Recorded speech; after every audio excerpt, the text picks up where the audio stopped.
Hello everyone, कैसे हैं आप सब। तो आज इस वीडियो में हम डिस्कस करने वाले हैं वॉल्यूम एंड सरफेस एरिया के कुछ क्वेश्चंस। एंड कुछ बच्चों की डिमांड आई है कि मैम ये आप पूरे इंग्लिश में टर्म्स बताते हैं, इनको एक बार एटलीस्ट हिंदी में भी डिस्क्राइब कर दिया करो। ठीक है, तो volume and surface area means पृष्ठीय क्षेत्रफल एंड वॉल्यूम मीन्स आयतन। ठीक है, तो आज थोड़ा हिंदी इंग्लिश मिक्स करके पढ़ेंगे हम। क्लियर? तो this is Juhi Pandey and I welcome you on my YouTube channel Chaitanya classes. This is our very first question, 1 cubic metre is equal to what. तो यहाँ पे क्यूबिक मीन्स हो गया क्या? घन। ठीक है, तो एक घन मीटर किसके बराबर है? तो आप ये डायरेक्टली आप याद रखोगे कि 1 मीटर क्यूब किसके इक्वल होता है? 1000 लीटर के। ठीक, जैसे हमें पता होता है ना कि 1 kg कितने ग्राम के इक्वल होते हैं? 1000 ग्राम। या 1 मीटर में कितने सेंटीमीटर? 100 सेंटीमीटर। ऐसे ही आपको ये टंग पे लर्न होना चाहिए कि 1 मीटर क्यूब किसके इक्वल रहेगा? 1000 लीटर के। और ये क्वेश्चंस में बहुत ज़्यादा यूज़ होने वाला फॉर्मूला है बेसिकली, ये 3D शेप्स वाले में। ओके, तो क्वेश्चन सेकंड देखते हैं। Length and width of a playground is 50 and 12 meters respectively.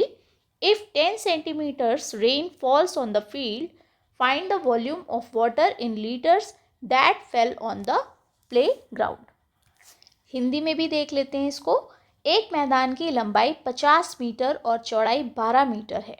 यदि इस मैदान पर 10 सेंटीमीटर वर्षा हुई हो तो ज्ञात कीजिए कि इस मैदान पर कितने लीटर पानी गिरा। राइट, तो यानी कि हमें बताना है क्या? वॉल्यूम। ठीक है, वॉल्यूम मीन्स आयतन। और किसका किसका बताना है? क्यूबॉइड का। ये हमें कैसे पता लगा कि ये एक घनाभ है? ठीक है, ये ऐसे पता लगा कि इसकी लेंथ, इसकी ब्रेथ और इसकी हाइट क्या है? डिफरेंट है ना। इसमें लेंथ दे दी क्या? 50 मीटर्स। ब्रेथ क्या है? 12 मीटर्स। एंड हाइट क्या है? जितनी बारिश जितनी ऊंचाई तक हुई, कितनी हुई? 10 सेंटीमीटर्स। ठीक है, तो यहाँ पे जब लेंथ ब्रेथ हाइट अलग अलग होते हैं तो हमें पता लग जाता है कि वो क्या है? एक क्यूबॉइड या घनाभ है ना। और घनाभ का वॉल्यूम क्या निकाला था हमने? LBH, ऐसे तो निकालते हैं। तो लेंथ क्या आ गई? 50, ब्रेथ क्या आ गई? 12 एंड हाइट इज 10 सेंटीमीटर। आप फोकस करो कि यहाँ पे दो जो आपकी वैल्यू हैं वो मीटर में है और एक किस में है? सेंटीमीटर में। तो पहले इसको किस में कन्वर्ट करेंगे? मीटर में। मैं डायरेक्टली लिख रही हूँ क्योंकि आपको पता ही होना चाहिए कि 1 मीटर होता है क्या? 100 सेंटीमीटर। तो अगर मैं 10 सेंटीमीटर की बात करूँ तो it will be 1/10 metre. Okay, तो यहाँ पे 1/10। क्लियर? अब 0 से 0 कैंसिल है तो वॉल्यूम या आपका आयतन कितना निकला? 60 मीटर क्यूब, क्योंकि तीनों वैल्यू किस में आ गई? मीटर, मीटर एंड मीटर में। राइट, बट आपसे क्वेश्चन में क्या पूछा कि वॉल्यूम निकालनी है किस में? लीटर्स में, है ना। तो मैंने आपको बोला था कि फॉर्मूला बहुत ज़्यादा यूज होगा। कौन सा वाला? पहले वाला। कौन सा? 1 मीटर क्यूब में कितने लीटर? 1000 लीटर। राइट, तो यहाँ पे 60 मीटर क्यूब में कितने लीटर? तो 60 इंटू 1000 दैट इज 60,000 लीटर। कितना? 60,000 लीटर। यही हो गया आपका क्या? Final answer. Okay, next question देख लेते हैं। Length, width and height of a cuboid measures 35, 15 and 10 centimeters respectively. Okay, तो फिर से बनाना है क्या? क्यूबॉइड मीन्स घनाभ। क्या बनाना है? घनाभ। बनाते हैं इसको। ये हो गया हमारा एक क्यूबॉइड जिसकी लेंथ कितनी दे रखी है? 35 है ना। और ब्रेथ कितनी है? 15 है। एंड 10 सेंटीमीटर हो गई क्या इसकी हाइट। तो सिंपल, क्या निकालना है आपको? वॉल्यूम मीन्स आयतन, L into B into H। कितना हो गया? 35 into 15 into 10। That is 35 into 15 कर लेंगे फटाफट। 15 5 ज़ा 75, 15 3 ज़ा 45 एंड 7 52। तो आ गया 5 2 5 एंड एक 0। ओके, ये हो गया आपका सेंटीमीटर क्यूब। क्या आ गया? आयतन। किसका? घनाभ का, है ना। लेंथ, लंबाई, चौड़ाई और ऊंचाई दे रखी है। नेक्स्ट क्वेश्चन देखते हैं।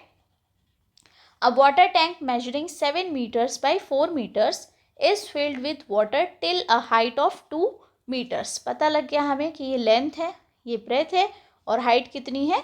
2। Find the quantity of water in the tank in litres. मतलब एक क्यूबॉइड शेप का आपके पास क्या है? एक टैंक है, ठीक।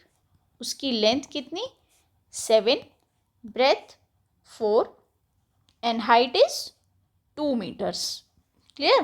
तो यहाँ पे निकालना क्या है कि इसके अंदर कितना पानी आ सकता है, ठीक है, कितनी क्वांटिटी वाटर की आ सकती है। तो बेसिकली फिर से क्या निकालना है हमें? वॉल्यूम या आयतन, है ना। देखो इसको हिंदी में 7 मीटर और 4 मीटर आयताकार पेंदे वाले हौज में 2 मीटर की ऊंचाई तक पानी भरा है। तो ये लंबाई, चौड़ाई और ये ऊंचाई। ज्ञात कीजिए हौज में कितने लीटर पानी आ सकता है ना।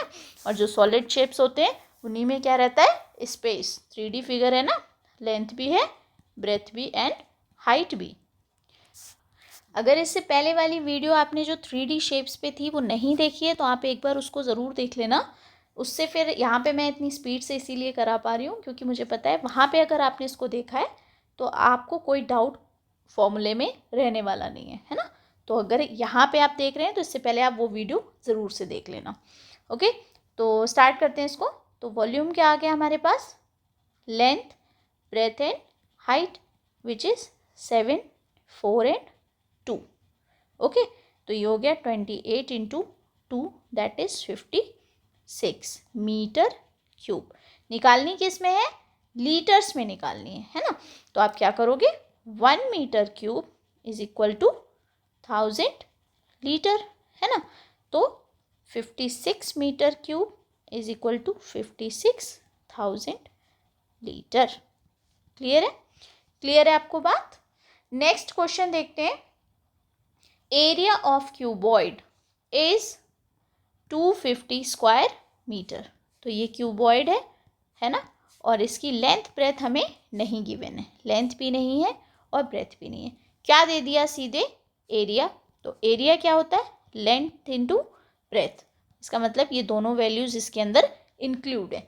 If the height of the cuboid is 5 metres, height दे दी कितनी? 5 मीटर्स की। तो क्या निकालना है? वॉल्यूम निकालना है। घनाभ ऐसा, घनाभ का क्षेत्रफल किसका दे दिया? घनाभ का क्षेत्रफल कितना दे दिया? 250, ठीक, 250। और उसकी ऊंचाई कितनी दे दी? ऊंचाई दे दी 5 मीटर। और आयतन पूछ लिया तो फॉर्मूला लगा देंगे फटाफट। आयतन का, वॉल्यूम का कितना? L into B into H. अब इस एल बी को हम क्या लिख सकते हैं? ए लिख सकते हैं, means area. Area is equal to L into B, है ना। तो यहाँ पे हमने एरिया दे रखा है हमको, तो हम क्या कर लेंगे? फॉर्मूले को थोड़ा सा चेंज कर लेंगे। तो वॉल्यूम आ गया हमारे पास 250 इंटू हाइट इज 5 मीटर्स। कितना हो गया आपके पास वॉल्यूम? 125 एंड 0, ठीक। यह आ गया आपका किस में? मीटर क्यूब में। क्लियर है आपको? नेक्स्ट क्वेश्चन देखते हैं। It is a big cube is made after melting 2 small cubes with sides 6 centimeters and 8 centimeters respectively. Find the volume of the new cube. क्या कह रहा है ये? कि हमने 6 सेंटीमीटर 8 सेंटीमीटर के दो घनों को, ठीक है, एक घन ये है छोटा सा 6 सेंटीमीटर का, ठीक है, और दूसरा कौन सा है? 8 सेंटीमीटर का, उससे थोड़ा सा बड़ा, है ना। इन दोनों को हमने क्या कर दिया? मेल्ट कर दिया, मतलब पिघला दिया, ठीक। मेल्ट करके बना दिया क्या? एक बड़ा क्यूब। तो ये बड़े वाला जो क्यूब है इसका हमें क्या निकालना है? वॉल्यूम। ये मेल्ट करने वाले जितने भी क्वेश्चंस होते हैं आपको उनका क्या करना होता है, वॉल्यूम सेम रखना होता है। क्या रखना होता है, वॉल्यूम सेम रखना होता है। इसके क्वेश्चन और भी टाइप के आते हैं कि आपने दो कोन्स को, मतलब दो शंकुओं को मेल्ट किया और बना दिया उससे क्या, एक सिलेंडर, है ना। तो आपको निकालना होता है क्या, उसका वॉल्यूम, न्यू वॉल्यूम, या कई बार आपसे रेडियस भी पूछ लेते हैं। करना क्या होता है, दोनों का क्या कर देते हैं, वॉल्यूम सेम कर देते हैं। जिन दोनों को पिघलाया होता है उनका बड़े वाले के इक्वल कर देते हैं। तो यहाँ पे दो आपके छोटे छोटे क्यूब है ना, और इनसे आपने क्या बना दिया, एक बड़ा क्यूब। तो दोनों का क्या रहेगा, वॉल्यूम सेम रहेगा, है ना। तो मैं बोलूँगी कि ये छोटे वाले का है और ये उससे बड़े वाले का, और जो उनको मेल्ट करके बना वो है हमारा क्या, कैपिटल वी। ठीक, तो यहाँ पे छोटे वाले का वॉल्यूम कौन सा वाला हुआ, जिसकी साइड कितनी थी, 6 सेंटीमीटर। तो आपको पता है कि क्यूब का वॉल्यूम क्या रहता है, ए क्यूब, मतलब साइड क्यूब, है ना। यही तो होता है फॉर्मूला, ए इंटू ए, राइट। तो यहाँ पे क्या करेंगे, ए क्यूब, ठीक, और दूसरे वाले का भी ए क्यूब, ये A1 हो गया, ये A2 हो गया, ठीक। और यहाँ पे ये बड़े वाले का वॉल्यूम, तो ए की जगह क्या था हमारे पास, 6 सेंटीमीटर, तो 6 क्यूब, प्लस A2 की जगह क्या था हमारे पास, 8 सेंटीमीटर, तो 8 क्यूब। ये किसके इक्वल हो गया, ये जो बड़ा वाला है उसके इक्वल हो गया। तो यहाँ पे 216 आ गया 6 का क्यूब, एंड 8 का क्यूब हो गया 512। कितना आया, 8, 2 एंड 7। ये आ गया हमारा बड़े वाले क्यूब का वॉल्यूम, ठीक। दो छोटे छोटे वालों का वॉल्यूम क्या कर दिया हमने, ऐड कर दिया, तो वो किसके इक्वल हो जाएगा, जो बड़ा वाला था उसके इक्वल हो जाएगा। ठीक है, क्लियर है आपको। नेक्स्ट क्वेश्चन देखते हैं, which is length of a side of a cube is 10 centimetres, find its volume, length and diagonal and total surface area.